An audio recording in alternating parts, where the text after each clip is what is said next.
Guys, আজকে আমি অনেক দিন পর এরকম আলু দিয়ে নুডলস রান্না করে খাবো। আমি অনেক বছর পর এরকম আলু দিয়ে নুডলস রান্না করব।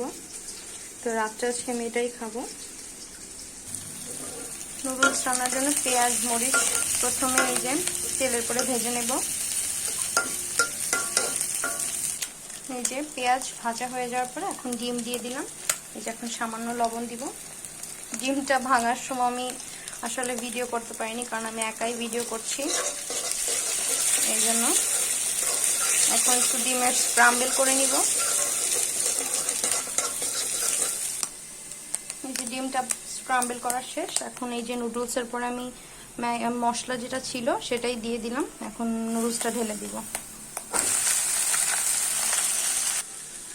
নুডলসটা মিক্সড করা শেষ। এখন আমি একটু সয়া সস দিয়ে দিব।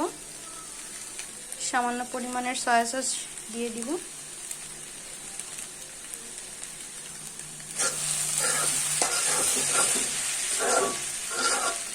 এভাবে ঝটপট কে নুডলস রান্না করে খান আমাকে প্লিজ কমেন্টে জানাবেন। এরকম রাতের বেলা নুডলসের ক্রেভিংস কার কার হয় আমাকে কমেন্ট করে জানাবেন। এটা যদি রাত 12টা না বাজতো, আমি নুডলসের সাথে চিংড়ি, তারপরে চিকেন আর এগ তো দিতামই, এরকম দিয়ে অনেক ভেজিস দিয়ে রান্না করতাম চাউমিন স্টাইলে। তো এখন এত রাত্রে আসলে এগুলো করতে চাচ্ছিলাম না, সিম্পলের ভিতরেই খেতে চাচ্ছিলাম এই জন্য।